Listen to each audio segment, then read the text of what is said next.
Berjumpa lagi dengan Albarak. Kita lanjutkan cerita Budak Bayangan.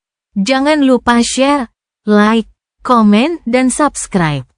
Budak Bayangan bab 1936, Kedewasaan. Bulan-bulan menjelang titik balik matahari musim dingin sangatlah berharga dan singkat, sehingga staf akademi dan Orum yang entah bagaimana mendapati dirinya memainkan peran sebagai instruktur, tidak membuang-buang waktu. Para sleeper dilatih dan dididik sesuai dengan jadwal yang melelahkan. Sistemnya belum terlalu canggih, tetapi mereka sudah melihat hasil yang baik. Para pemuda belajar cara menggunakan kekuatan baru mereka, menyerap pengetahuan tentang alam mimpi, dan saling mengenal yang akan membantu mereka bertarung berdampingan dengan sesama Awaken di masa depan. Tentu saja, mengajar mereka bukanlah hal yang mudah. Setiap sleeper memiliki aspek yang unik, dan telah menerima berbagai tingkat pelatihan sebelumnya. Mengevaluasi potensi mereka juga tidak mudah.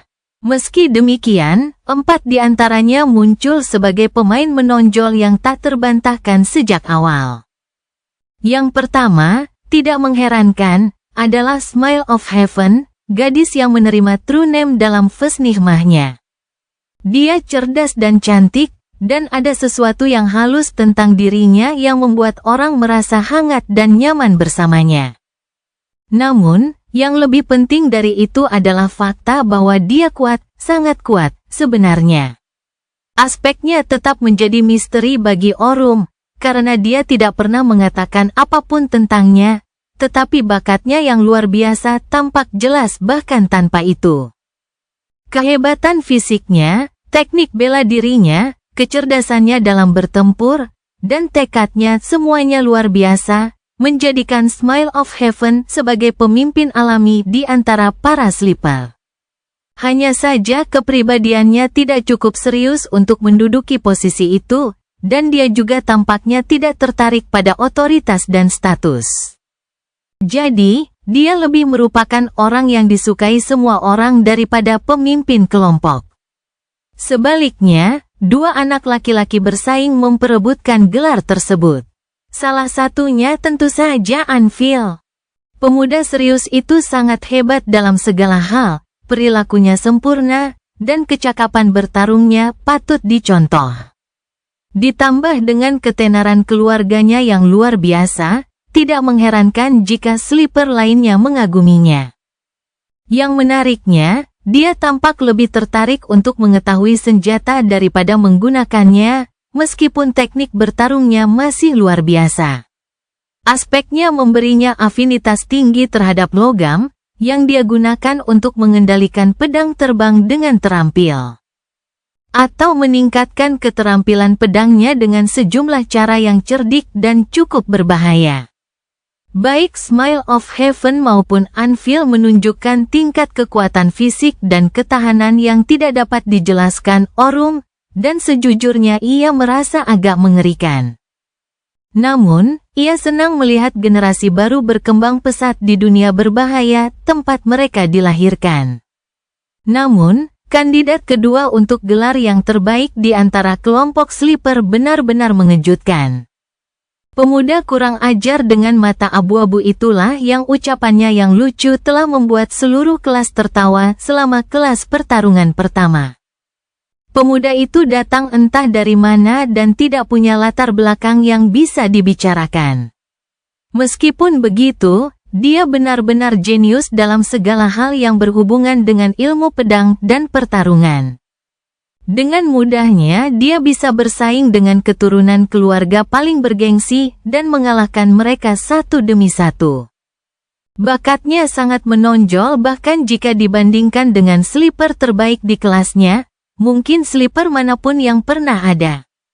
Tekniknya memang kasar, tetapi terus berkembang pesat setiap hari. Sampai-sampai Orum hampir merasa jengkel dan tidak aman, tidak yakin apakah dia masih punya sesuatu untuk diajarkan kepada bajingan itu dalam beberapa bulan lagi. Aspek anak laki-laki itu juga tidak biasa. Aspek itu tidak ada hubungannya dengan pertarungan, tetapi terhubung dengan persepsi. Pemuda itu memiliki kemampuan luar biasa untuk memahami elemen-elemen yang mendasari berbagai konsep dan menyimpulkan hubungan di antara konsep-konsep itu. Memberinya tingkat wawasan yang tak tertandingi dalam segala hal, mulai dari bagaimana gaya bertarung mengalir hingga bagaimana komunikator dibangun. Dan terakhir, ada Qi Song.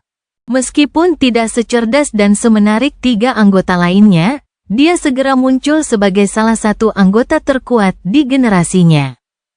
Segala hal tentangnya seimbang dan tanpa kekurangan yang mencolok, dia dapat menggunakan berbagai macam senjata jarak dekat dengan keterampilan yang mematikan. Tidak pernah meleset saat memegang busur, dan dapat mengalahkan sebagian besar lawan dalam pertarungan jarak dekat.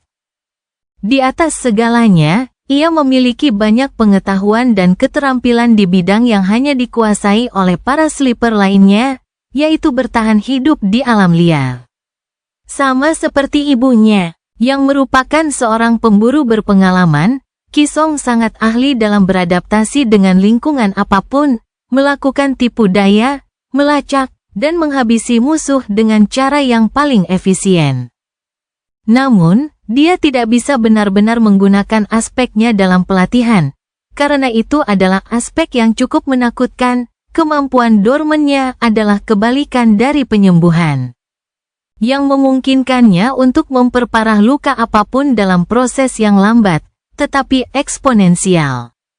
Meskipun dia tidak bisa menggunakannya dengan baik melawan sesama sleeper, itu akan menjadi kemampuan yang cukup ampuh untuk digunakan dalam pertempuran sebenarnya.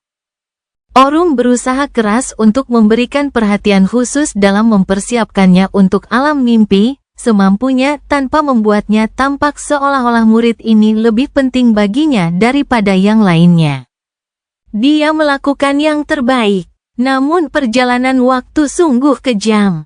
Dalam sekejap mata, beberapa bulan berlalu, dan hari titik balik matahari musim dingin pun mendekat. Pada hari terakhir, para instruktur membimbing para sleeper ke tempat tidur yang telah ditentukan di kompleks medis akademi yang baru dibangun. Orum akhirnya menyerah pada kepura-puraannya dan membimbing Little Qi ke tempat tidurnya sendiri. Akhirnya, hanya mereka berdua di sebuah ruang bawah tanah kecil. Wanita muda itu sudah tampak mengantuk dan lelah, jadi dia tahu bahwa dia harus segera pergi agar wanita itu bisa bersiap-siap dan masuk ke dalam pot tidur. Orum terdiam, tidak tahu harus berkata apa. Setelah beberapa saat, dia mendesah. Kau melakukannya dengan baik, Qi kecil. Sangat baik. Harus kukatakan bahwa aku tidak terlalu khawatir tentangmu dibandingkan dengan sleeper lain yang akan memasuki alam mimpi hari ini, tetapi itu bohong. Sebenarnya, aku cukup khawatir, bertentangan dengan akal sehat. Dia menatapnya dengan ekspresi muram seperti biasanya, lalu tersenyum tipis dari sudut mulutnya. Tidak apa-apa, Paman Ori. Aku tidak akan mengecewakanmu. Senyum tipis tersungging di bibir Orum sebagai tanggapan. Oh, jadi dia masih ingat, ya?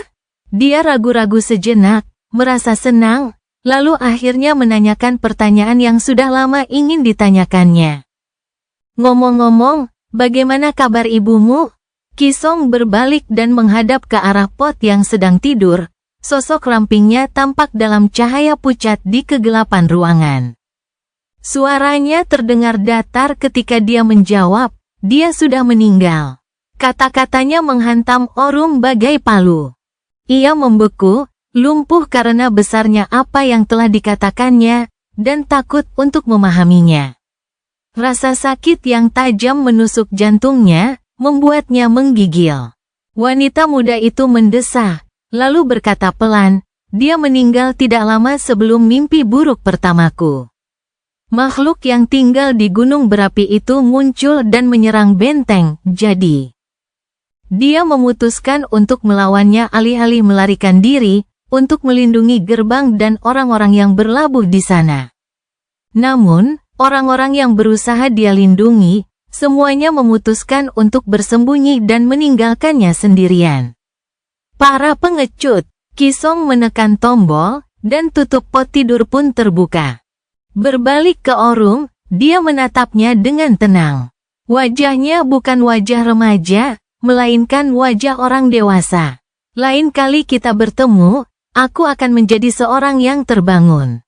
Sampai jumpa, Paman Ori. Beberapa minggu kemudian, dia kembali ke dunia nyata dan memenuhi janjinya. Budak Bayangan bab 1937, jejak terakhirnya. Orung menghabiskan beberapa minggu setelah titik balik matahari dengan perasaan mati rasa. Tidak banyak yang bisa dilakukan di akademi sekarang karena para siswa pergi, dan dia tidak ingin berjaga di samping pot tidur mereka, seperti yang dilakukan beberapa instruktur lain secara diam-diam. Jadi, dia pulang ke rumah, menghabiskan waktu bersama saudara perempuannya dan anak-anaknya di siang hari, dan berkonsentrasi mengurus bentengnya di malam hari. Namun, bahkan saat Orung bersama orang lain, ia tetap diam dan tidak peduli, ekspresinya tenang. Pikirannya melayang jauh. Dia sedang memikirkan Ravenheart, hatinya penuh kesedihan dan penyesalan. Kematian adalah sahabat lama bagi sang terbangun seperti dirinya, dan dia telah kehilangan banyak teman dan kawan karena cengkeramannya. Namun, kematian itu melukainya jauh lebih dalam daripada apapun yang pernah terjadi di masa lalu. Sungguh ironis jika dipikir-pikir lagi. Orung telah hidup lama, dan waktu yang mereka berdua habiskan bersama tidaklah selama itu. Terakhir kali dia melihatnya adalah lebih dari 1 dekade yang lalu. Namun, sekarang setelah Ravenheart pergi, dia menyadari bahwa ruang yang sangat besar yang ditempatinya di dalam hatinya tidak sebanding dengan singkatnya waktu yang telah mereka lalui sebagai sahabat. Namun, tidak ada yang bisa ia lakukan lagi. Ia tidak akan pernah bisa menemuinya lagi, dan ia tidak akan pernah bisa membayar utangnya kepadanya. Sudah terlambat. Ravenheart telah meninggal sendirian, jauh di sana, tanpa seorang pun yang berdiri di sisinya. Kini, kehadirannya di dalam hatinya tergantikan oleh ketiadaan yang hampa, dan yang tersisa hanyalah penyesalan. Satu-satunya jejaknya yang tersisa adalah putrinya. Ori, kamu baik-baik saja? Dia melirik adiknya, mendengar kekhawatiran dalam suaranya, lalu tersenyum lembut. Tentu saja, jangan khawatir. Orung ragu-ragu sejenak, lalu tiba-tiba bertanya, apakah kamu ingat Ravenheart? Melihat kebingungan di matanya, dia mengoreksi dirinya sendiri. Jiwon, apakah kamu mengingatnya? Kakaknya mengerutkan kening, mulai menggelengkan kepalanya, namun kemudian berkata dengan cerah. Ah, Bibi Jiwon. Dia bersama kita saat kita tiba di NKSC, kan? Tentu, aku ingat, dia sangat baik. Kenapa kamu bertanya? Orung mengalihkan pandangan, tidak apa-apa. Aku baru saja bertemu putrinya di akademi, jadi aku hanya memikirkan masa lalu. Kakaknya tersenyum. Putrinya, kalau begitu, kau harus merawatnya dengan baik. Oh, dan lindungi dia dengan baik dari para siswa laki-laki. Jika dia secantik ibunya, mereka pasti akan membuat masalah. Orung memaksakan senyum lagi dan mengangguk. Tentu saja, aku akan melakukannya. Tak lama kemudian, ia mendapati dirinya kembali di akademi. Saat itu, banyak dari para penidur telah menjalani kebangkitan dan kembali dari alam mimpi. Seorang pemuda bermata abu-abu dan kurang ajar bahkan berhasil mendapatkan nama sejati pada kunjungan pertamanya ke alam mimpi, dan sekarang dikenal sebagai pedang patah. Orung harus memeriksa catatan lagi untuk memastikannya. Kisong merupakan orang terakhir dari 4 kandidat terdepan yang kembali. Dia menemukannya di kafetaria asrama, sedang makan makanan ringan sendirian. Kebangkitan telah membuat wanita muda itu semakin cantik, membuatnya mendapat banyak tatapan, tetapi dia tidak dapat melihatnya sebagai apapun selain seorang anak kecil. Meskipun dia tahu bahwa dia tidak lagi, dan tidak sama sekali. Paman Ori, dia duduk di seberangnya dan menatapnya dalam diam, tidak tahu harus berkata apa. Apakah dia seharusnya menyampaikan belasungkawa, memohon ampun, berjanji padanya bahwa semuanya akan baik-baik saja? Semua perkataan ini kedengaran munafik dan hampa dalam benaknya. Akhirnya, Orung berkata, "Ku dengar kau berakhir di selatan bastion." Kisong mengangguk perlahan. "Ya, aku dikirim ke pesisir Stormsea. Butuh waktu beberapa lama untuk sampai ke Rivergate." Dia mempertimbangkan geografi alam mimpi yang diketahui selama beberapa saat, lalu tersenyum. "Tidak terlalu jauh dari bentengku. Kalau kau mau, aku bisa sampai di Rivergate dalam beberapa minggu dan mengajakmu kembali bersamaku. Kau akan diterima di antara orang-orangku. Aku akan menjagamu." Wanita muda itu menatapnya dalam diam, tatapannya tenang dan anehnya gelap. Dia sama sekali tidak bisa membaca apa yang sedang dipikirkan wanita itu. Akhirnya dia bertanya, "Mengapa kamu repot-repot membantuku?" Orung menatapnya, lalu bersandar sambil mendesah.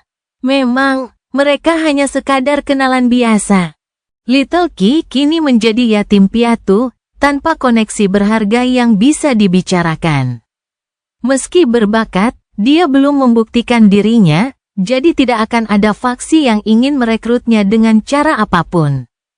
Mempertimbangkan semua itu, tawarannya untuk menghadapi bahaya alam mimpi demi dia sulit dijelaskan, kecuali jika seseorang mempertimbangkan motif yang kurang menyenangkan. Orung menggelengkan kepalanya dan menjawab dengan sederhana, "Karena aku berutang pada ibumu." Dia ingin mengatakan bahwa dia adalah teman Ravenheart, tetapi menyadari bahwa dia bahkan tidak pantas membuat klaim itu. Kisong mendesah dalam-dalam dan mengalihkan pandangannya. Setelah beberapa saat, dia tiba-tiba bertanya, "Seberapa besar utangnya?" Orung ragu-ragu, tidak yakin bagaimana menjawabnya. Akhirnya, dia hanya mengangkat bahu dan berkata dengan nada netral, "Cukup hebat." Wanita muda itu mengangguk perlahan dan menghadapinya sekali lagi. "Kalau begitu, aku ingin meminta sesuatu padamu, Paman Ori." "Permintaan yang besar." Dia berhenti sejenak, lalu berkata dengan nada tegas, "Tolong bantu aku mencapai benteng ibuku." Orung mengerutkan kening. Benteng Ravenheart. Berdasarkan ingatannya, tempat itu bernama Istana Giok, dan sangat sedikit yang diketahui tentangnya, lagi pula, tempat itu sangat terpencil. Jauh sekali dari sebagian besar pemukiman manusia di alam mimpi. Banyak wilayah di alam mimpi telah dijelajahi, tetapi hanya sedikit yang berada di bawah kendali manusia. Wilayah di sekitar bastion cukup dikenal, membentang hingga ke pegunungan yang tidak ramah di utara. Di balik pegunungan itu terdapat hutan belantara yang luas dan sebagian besar belum dijinakkan, dan di balik itu, jajaran pegunungan raksasa yang dikenal sebagai Pegunungan Hollow menjulang ke langit. Beberapa pemberani telah melintasi rangkaian pegunungan pertama di masa lalu, tetapi tidak seorang pun pernah kembali hidup-hidup dari Pegunungan Hollow. Itu adalah zona kematian, yang merupakan nama yang diberikan untuk wilayah-wilayah di alam mimpi di mana tidak ada manusia yang dapat bertahan hidup. Istana Giok konon terletak di dekat Pegunungan Hollow, tetapi jauh di sebelah barat. Masalahnya adalah jika seseorang bepergian ke sebelah barat bastion, mereka akan menabrak penghalang Death Zone yang tidak dapat ditembus. Jadi, satu-satunya cara untuk melakukan apa yang diinginkan Little Ki adalah dengan melakukan perjalanan ke selatan Rivergate, mencapai Stormsea, berlayar ke barat sepanjang pantainya. Berlabuh di balik tembok Death Zones, lalu menghadapi bahaya di Dream Realm hingga ke batas utara wilayahnya yang diketahui. Perjalanan itu menempuh jarak puluhan ribu kilometer, penuh dengan bahaya yang tidak diketahui dan ancaman yang mematikan. Bahkan jika mereka menempuh sebagian besar jarak dengan perahu, mereka tetap akan membutuhkan waktu berbulan-bulan untuk mencapai tujuan. Jika mereka tidak dimakan oleh makhluk mimpi buruk yang mengerikan di tengah jalan, tentu saja. Pilihan lainnya adalah dengan menemukan gerbang mimpi buruk yang terhubung ke benih di sekitar Istana Giok dan mengikuti panggilan ke sana. Permintaan Little Ki kepadanya memang besar. Orung terdiam beberapa saat, mengamati wajah mudanya dengan muram. Akhirnya, ia bertanya, "Mengapa kamu ingin pergi ke sana?" Wanita muda itu menatapnya dengan tatapan tajam dan penuh tekad. Lalu mengangkat dagunya sedikit dan menjawab dengan nada datar, "Karena itu milikku." Orung menatapnya sebelum mengalihkan pandangan sambil mendesah. Ada banyak hal yang harus ia pertimbangkan sebelum mengambil keputusan. Bentengnya sendiri, persiapan untuk menghadapi mimpi buruk kedua, potensi risiko. Apakah layak menempatkan dirinya dalam bahaya untuk menolong wanita muda ini, yang pada dasarnya adalah orang asing sejak awal? Tetapi sebenarnya, jauh di lubuk hatinya, dia sudah tahu apa yang akan dia lakukan. Orung mengangguk. "Baiklah, Little Ki, Awaken Song. Aku akan membantumu mencapai Istana Giok." Dan dia akan memastikan bahwa dia sampai di sana dalam keadaan hidup dan sehat. Budak Bayangan bab 1938 dirampas.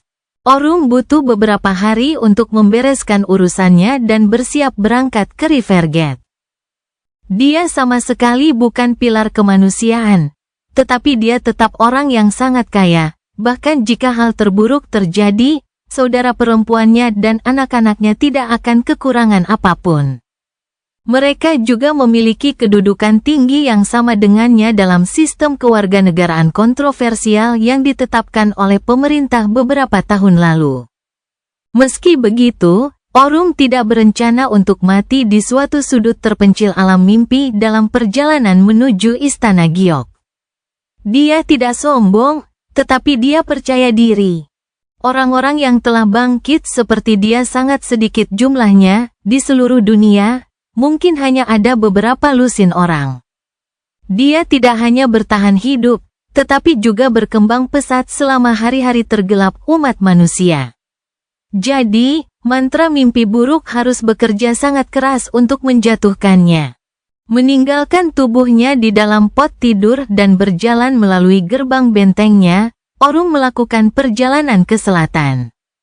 Menyeberangi hutan belantara mengingatkannya pada masa mudanya, tetapi dia tidak membiarkan nostalgia membuatnya berpuas diri. Beberapa minggu kemudian, dia tiba di tepi hutan kuno.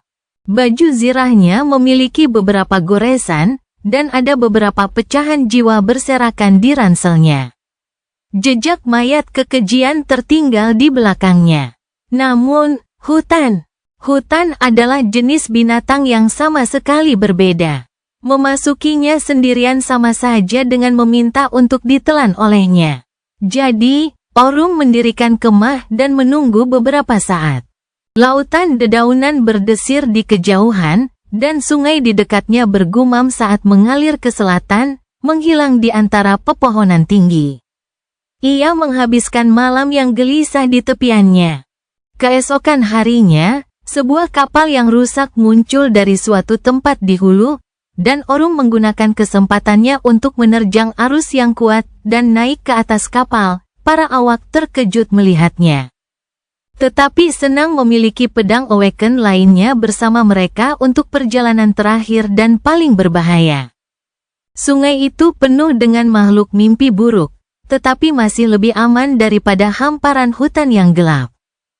Jadi, kecuali ada sekelompok satria penjaga yang mengawal mereka lebih suka bepergian melalui air. Orung mencapai Mirror Lake, berganti kapal di Bastion, dan melanjutkan perjalanannya ke Rivergate. Pada saat dia bertemu Little Ki di sana, dia membawa beberapa pecahan jiwa bersamanya. Ini, ambillah, semakin jenuh inti tubuhmu, semakin mudah bagi kita untuk bepergian. Wanita muda itu diam-diam mengambil pecahan-pecahan itu dan menghancurkannya satu demi satu dengan tinjunya. Mereka saat ini berada di ruang makan Rivergate. Ada sekelompok kecil orang yang telah bangkit sedang makan di sana. Beberapa dari mereka adalah prajurit yang melayani Jess, beberapa lainnya hanya orang-orang yang berlabuh di benteng kuno. Untungnya, sang penguasa benteng itu sendiri tidak terlihat dimanapun. Sekarang setelah Anvil bangkit, kawan-kawan lama ayahnya, mereka yang masih hidup, mungkin sibuk membimbing pemuda itu dalam memburu makhluk mimpi buruk di hutan belantara. Baik untuk memuaskan hasratnya maupun membantunya memperoleh pengalaman. Sipir memiliki harapan besar untuk putra bungsunya. Orum menatap Little Ki dengan tenang. Dia mengenakan baju besi kulit hitam yang disihir, berusaha terlihat tenang dan percaya diri. Namun, dia tahu bahwa kemungkinan besar dia sedang bingung dan takut. Butuh waktu untuk terbiasa dengan alam mimpi, dan kebanyakan orang tidak pernah melakukannya. Orang-orang seperti dia yang betah di sini merupakan minoritas. Dia ragu-ragu sejenak. Mengapa kau benar-benar ingin pergi ke Istana Giok?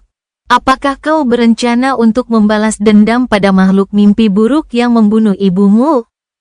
Jika begitu, tentu, mari kita lakukan. Namun, kita harus berhati-hati. Ravenheart kuat. Jadi jika makhluk itu berhasil membunuhnya, kita harus bekerja keras. Dia berhenti sejenak, lalu menggelengkan kepalanya. Tidak. Makhluk mimpi buruk itu sudah mati. Ibu membunuhnya sebelum menyerah pada luka-lukanya. Orum mengangkat alisnya. Lalu kenapa? Ki kecil menatapnya dengan pandangan muram seperti biasa dan terdiam beberapa saat. Akhirnya, dia berkata, dia mengatur agar benteng itu menjadi milikku, jika terjadi sesuatu padanya. Para paman dan bibi yang tinggal di sana, mereka seharusnya menjagaku dan melaksanakan wasiatnya. El Orum mengerutkan kening, sudah curiga dengan apa yang telah terjadi. Tapi mereka belum melakukannya, dia tersenyum muram. Tidak. Mereka mengambil pecahan-pecahan dan kenangan yang dia sisihkan untukku, dan mereka juga telah mengambil benteng. Mereka mengatakan kepadaku bahwa mereka akan dengan senang hati menyerahkannya kepadaku jika aku bangkit dan datang untuk mengklaim kepemilikan Istana Giok. Orum mendesah. Tentu saja, mereka mengatakan itu, tahu betul bahwa alam mimpi itu luas, dan peluangnya untuk sampai ke tempat terpencil itu hidup-hidup sangat kecil. Seorang gadis muda tanpa koneksi tidak akan berani bepergian jauh melintasi hutan belantara sejak awal. Memerintah benteng merupakan hal yang bergengsi dan menguntungkan, sehingga Istana Giok yang sekarang tidak memiliki pemilik akan menyulut keserakahan rakyat. Namun mereka telah meremehkan tekad Little Ki serta koneksinya. Dia menggelengkan kepalanya dan bertanya dengan nada seperti seorang pebisnis, apa kemampuan kebangkitanmu? Dia ragu-ragu sejenak. Saya dapat menghidupkan benda mati dan mengendalikannya seperti boneka. Orum mempertimbangkan kemampuan itu sejenak. Kedengarannya berguna. Hampir seperti Little Ki dapat menciptakan gema pengganti tanpa benar-benar menerimanya dari mantra. Tentu saja, dia harus melihat seberapa kuat boneka-bonekanya, dan seberapa baik dia dapat mengendalikannya dalam pertarungan. Namun, menjadi dalang adalah eksistensi yang cukup menakutkan. Orum pernah bertarung melawan beberapa kekejian dengan kekuatan serupa di masa lalu, dan setiap kali itu adalah mimpi buruk yang nyata. Dia mengangguk. Bagaimana dengan cacatmu? Wanita muda itu menatapnya tanpa suara. Aku tidak akan mengatakannya. Orum tertawa. Bagus. Aku akan menghentikanmu jika kau mencoba. Jangan pernah ungkapkan kelemahanmu kepada siapapun, gadis. Bahkan keluargamu. Dia terus menatapnya dengan ekspresi yang sama. Saya tidak punya keluarga. Dia menyembunyikan rasa sakit dan ketidaknyamanannya di balik senyuman. Ya, kau akan melakukannya. Semoga suatu hari nanti. Mendengar itu, ekspresinya berubah sedikit, menjadi lebih suram. Mereka meninggalkan Rivergate keesokan harinya, berlayar dengan perahu ke pesisir Stormsea. Di sana, sebuah kapal besar telah menunggu mereka. Orum telah mengatur perjalanan ke barat untuk dirinya dan Little Key. Meskipun ia mengenal kaptennya, menyewanya telah menghabiskan banyak uang. Tak lama kemudian, kapal itu berlayar dan menyelam ke dalam kabut berbahaya di lautan yang samar. Budak Bayangan bab 1939, Hidup dan Mati. Orum telah melihat begitu banyak hal mengerikan yang tak terhitung jumlahnya, baik sebelum maupun sesudah turunnya mantra mimpi buruk. Tetapi perjalanan menyeberangi Stormsea sejauh ini merupakan pengalaman paling mengerikan dalam hidupnya. Lautan yang berkabut itu tak terbatas dan dalamnya tak terduga, dengan kengerian yang tak terungkapkan yang bersemayam di bawah ombaknya yang tak henti-hentinya. Kadang-kadang diselimuti kabut yang tak tertembus, dan kadang-kadang bergelora dan mendidih dalam pergolakan badai yang dahsyat. Siang dan malam tidak pernah mengikuti pola yang pasti, kadang-kadang datang dan pergi dalam sekejap, kadang-kadang bertahan terlalu lama. Namun, sebagian besar waktu, ada senja, dengan bintang-bintang pucat yang tak terhitung jumlahnya bersinar di latar belakang beludru langit yang jauh. Semuanya terasa seolah-olah dunia terfragmentasi dan terputus di sini, dan itu membuat Orum merasa tersesat. Fakta bahwa ia berada jauh dari daratan, yang menjadi fondasi aspeknya, tidak membantu sedikit pun. Kapal kayu yang mereka tumpangi terus-menerus diserang, baik oleh ombak yang menjulang tinggi dan angin topan atau oleh makhluk-makhluk mengerikan yang tinggal di bawah ombak. Dan itu bahkan setelah kapten mereka yang berpengalaman telah menetapkan haluan yang membawa mereka melewati tempat tinggal makhluk-makhluk mimpi buruk yang benar-benar mematikan. Menempel di dekat pantai, di mana bahayanya tidak terlalu parah. Baik Drum maupun Little Key dipaksa untuk berpartisipasi dalam banyak pertempuran, dan nyaris selamat dalam beberapa pertempuran. Dan saya pikir Warden dan orang-orangnya, yang memilih untuk menetap di tengah-tengah Titan yang sebenarnya, gila. Nightwalker dan orang-orang sejenisnya jauh lebih gila. Sang kapten, seorang wanita cantik yang telah naik ke surga dengan mata nila yang aneh, tampak sangat tenang di perairan yang menakutkan ini. Meskipun demikian, suasana hatinya yang ceria tidak pernah hilang. Satu-satunya saat dia tampak sedih adalah saat berbicara tentang bayinya yang baru lahir, seorang bayi laki-laki bernama Naif, yang telah dia tinggalkan di dunia nyata untuk melakukan perjalanan ini. Orum merasa sedikit bersalah karena menguangkan bantuan yang menjadi hutangnya. Bagaimanapun, dia kesulitan menjaga ketenangannya di laut. Mengingat bahwa Little Key baru saja bangun dan tidak memiliki banyak pengalaman, dia menduga Little Key akan lebih kesulitan. Tetapi yang mengejutkannya, dia menghadapi kengerian Stormsea dengan tenang, tidak pernah menunjukkan tanda-tanda ketakutan atau kegelisahan. Butuh beberapa waktu baginya untuk memahami bahwa itu karena sejak awal dia tidak pernah mengharapkan hal lain dari dunia ini. Orum dan para Awaken lainnya dari generasinya memiliki kerangka acuan dan mampu membandingkan kenyataan dengan keadaan sebelum mantra mimpi buruk. Namun, Ki kecil dan teman-temannya lahir dalam ketakutan akan mantra dan tumbuh dikelilingi oleh gerbang mimpi buruk, kekejian yang mematikan, dan kisah-kisah mengerikan dari alam mimpi. Mereka tidak pernah mengenal hal lain, dan karenanya, teror era modern hanyalah kenyataan biasa bagi mereka.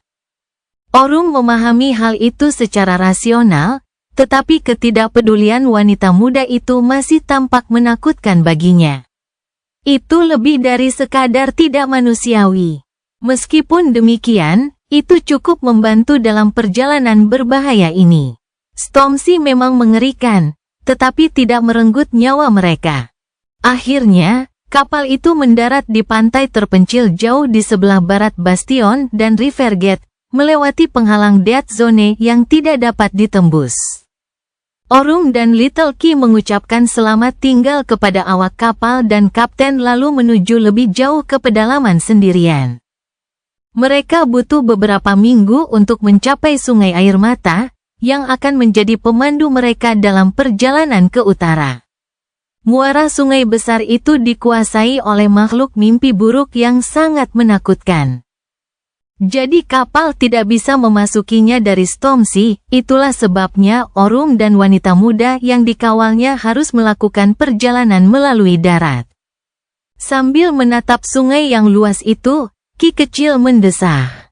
Sungguh disayangkan, jika seseorang berhasil membunuh makhluk itu dan menaklukkan muara, wilayah manusia di barat akan terhubung dengan Stormzy, dan dengan demikian dengan kantong-kantong di timur. Mereka akan mulai berkembang jauh lebih cepat. Orung tersenyum. Yah, mungkin suatu hari nanti seseorang akan melakukannya. Namun, untuk saat ini, Corrupted Terror adalah musuh yang terlalu mengerikan bagi kita manusia. Bukan tidak mungkin untuk membunuh satu jika cukup banyak Ascended yang bergabung, tetapi banyak dari mereka mungkin akan binasa.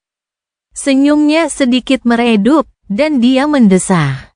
Untuk saat ini, yang bisa dilakukan manusia di alam mimpi hanyalah bertahan hidup, dan itu pun hanya pas-pasan. Saya rasa kita tidak akan bisa memikirkan hal-hal seperti kemajuan dan pembangunan dalam waktu dekat. Ki kecil terdiam beberapa saat, menatap hamparan air yang mengalir dengan ekspresi serius. Akhirnya, dia berbalik dan mengarahkan pandangannya ke utara. Ayo pergi, Paman Ori. Dan mereka pun melakukannya. Ada sebuah benteng di tepi Sungai Air Mata beberapa minggu perjalanan ke utara. Dari sana, mereka bisa menyewa perahu dayung dan berlayar ke hulu, entah sampai ke tepi dataran Moonriver, atau sampai perahu dihancurkan oleh para kekejian yang menghuni sungai.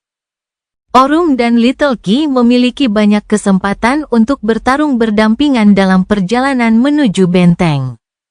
Tentu saja, dia adalah kekuatan utama dari kelompok kecil itu, tetapi karena kekuatan dan pengalamannya. Namun, pertempuran kecil ini membantu Orn memahami betapa berharganya aspek wanita muda itu sebenarnya. Bahkan bukan kemampuan terbangunnya, yang memungkinkan Little Ki menghidupkan boneka mati, boneka itu kuat dan mudah dibawa, tentu saja, tetapi sangat dibatasi oleh kemampuannya untuk membuatnya. Lagi pula, menghidupkan kayu gelondongan tidak akan terlalu membantu, mengingat kayu gelondongan relatif rapuh dan, yang terpenting, tidak memiliki anggota tubuh yang dapat bergerak. Wanita muda itu telah membuat beberapa boneka kasar dari tanah liat yang telah dipanggil Orung, dikeraskan hingga menyerupai granit, dan dibentuk. Boneka-boneka itu cukup berguna, mengalihkan perhatian makhluk mimpi buruk, menghentikan musuh, dan memberinya kesempatan untuk membunuh para kekejian tanpa mempertaruhkan tubuhnya sendiri. Jika satu hancur, yang lain dapat dibangun. Sayangnya, boneka-boneka ini masih terlalu lemah, tidak lebih kuat dari manusia biasa dan jauh lebih kikuk. Mungkin jika Little Ki menghabiskan banyak uang untuk memesan satu atau dua boneka dari pengrajin yang sudah bangkit, keadaan bisa saja berbeda. Tetapi itu bukan sesuatu yang bisa mereka lakukan sekarang, akan tetapi, kemampuan Dormanya lah yang membuat Orung mengevaluasi kembali aspek wanita muda itu. Kekuatan licik Little Ki cukup kuat dengan sendirinya, tetapi saat ia bertarung berdampingan dengan orang lain, kekuatan itu benar-benar bersinar. Terutama seseorang seperti Orung, yang memiliki aspek yang mampu memberikan kerusakan langsung pada musuh. Dengan wanita muda di sampingnya, efektivitasnya sendiri meningkat secara eksponensial. Itu karena Orum tidak perlu lagi memberikan luka fatal pada Nigma creatures yang cukup sulit dilakukan. Sebaliknya, luka apapun sudah cukup, dari yang relatif parah hingga yang tidak signifikan dan dangkal. Jika ia berhasil menggores kekejian dengan mengendalikan bumi, kekuatan Little Ki akan menginfeksi luka kecil itu, perlahan-lahan membuatnya semakin parah. Luka itu akan terus melebar dan semakin dalam, semakin banyak darah akan mengalir darinya, dan daging di sekitarnya akan mulai membusuk. Jika cukup waktu berlalu, goresan itu akan menjadi luka yang mematikan, menguras habis semua kehidupan makhluk mimpi buruk. Dan semakin dalam luka awalnya, semakin sedikit waktu yang harus berlalu. Menyaksikan para kekejian itu mati dalam penderitaan cukup mengerikan, tetapi juga cukup memuaskan. Lebih dari itu, Orum merasa damai, mengetahui bahwa dengan kekuatan seperti itu, Little Ki akan diterima oleh kelompok manapun. Bahkan prajurit terbaik akan sangat diuntungkan dengan kehadirannya di sisi mereka, dan itu bahkan belum memperhitungkan bakat bela dirinya yang luar biasa dan pikirannya yang tajam. 80, masa depannya sudah ditentukan. Jika dia selamat dalam perjalanan itu, tentu saja. Memastikan itu adalah tugasnya. Budak Bayangan bab 1940, Sisi Buruk. Kepercayaan Orum tidak sia-sia. Pada akhirnya, mereka berhasil menjelajahi seluruh area alam mimpi hidup-hidup, meskipun butuh waktu berbulan-bulan. Perjalanan itu mengerikan dan dipenuhi bau darah, tetapi dia dan Little Ki tidak harus menanggungnya tanpa istirahat. Mereka melakukan perjalanan dari satu benteng ke benteng lainnya, perlahan bergerak ke utara, dan beristirahat ketika tiba di benteng manusia yang baru.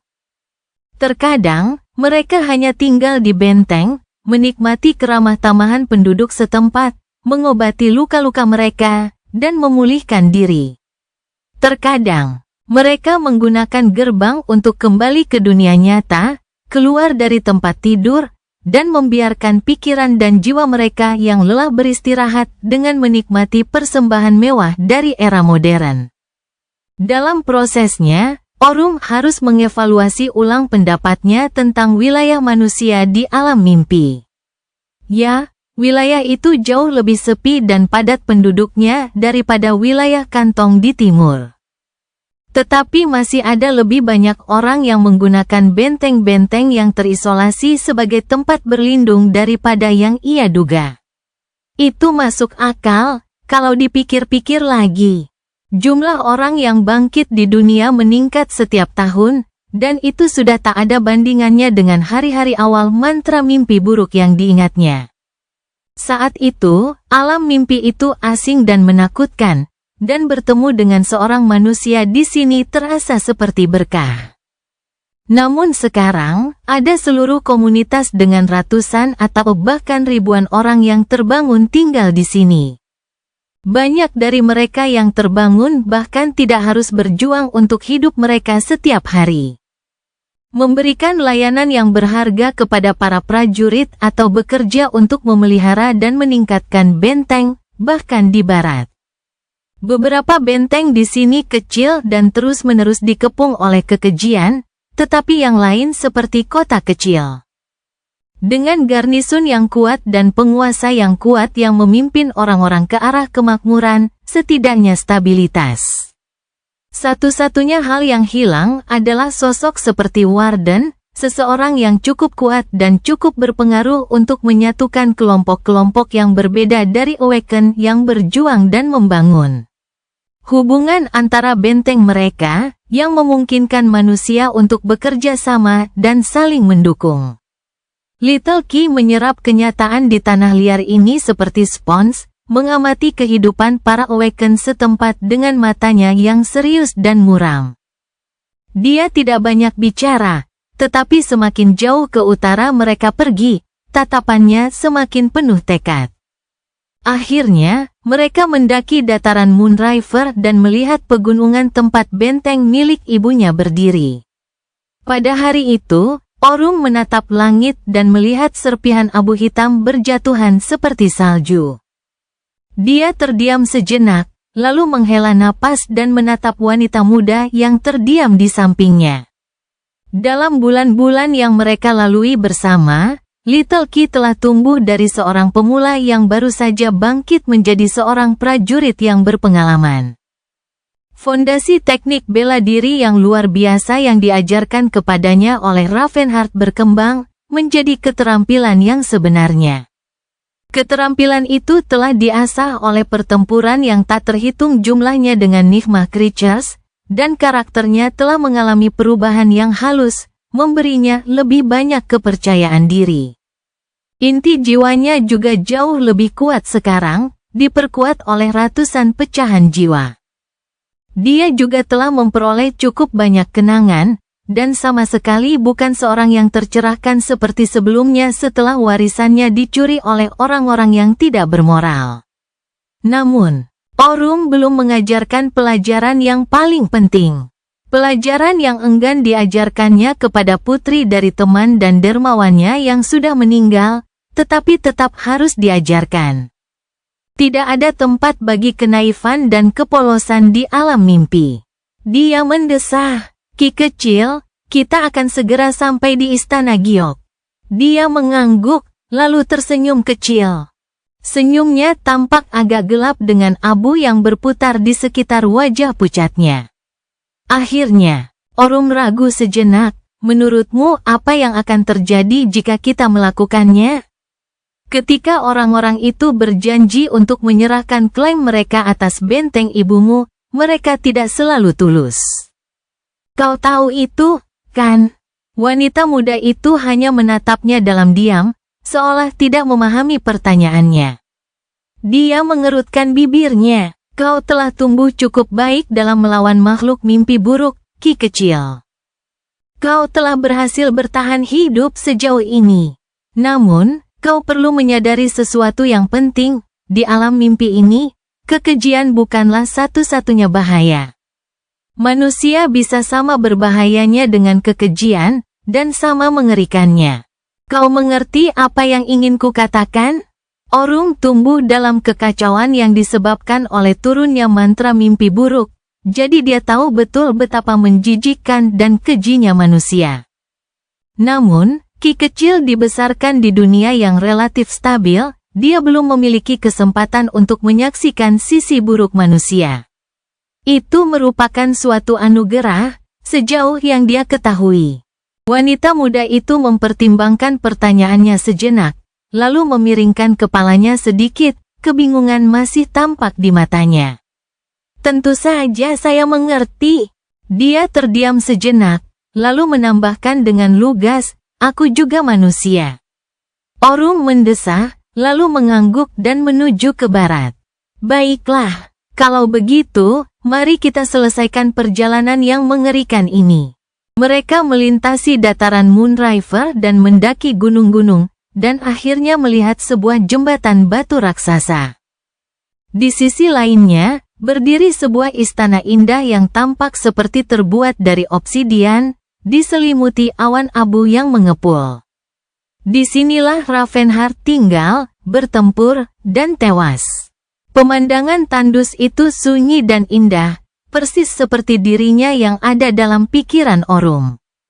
Dia menggigil kedinginan dan melangkah maju. "Kita harus menyeberangi jembatan itu secepat yang kita bisa." Ki kecil mengikutinya. Saat mereka melangkah di jembatan dan berjalan menyeberanginya, berjuang melawan angin kencang, dia tiba-tiba berkata, "Paman Ori." Aku meliriknya sekilas. Wanita muda itu terdiam beberapa saat, lalu berkata pelan, "Apapun yang terjadi begitu kita sampai di benteng, jangan ikut campur. Aku harus mengurusnya sendiri. Berjanjilah padaku." Orung ragu-ragu, tetapi akhirnya mengangguk. "Baiklah, aku tidak akan melakukan apapun. Kecuali jika Anda dalam bahaya." Dia menatap bangunan istana yang gelap di kejauhan, tekad yang dingin membara di matanya. Tiba-tiba, Orun merasakan firasat dingin mencengkeram hatinya. Dia tidak dapat menjelaskannya dengan jelas, namun tetap saja dia menjadi tegang. Cerita bersambung. Jangan lupa share, like, komen, dan subscribe, agar tidak ketinggalan cerita selanjutnya.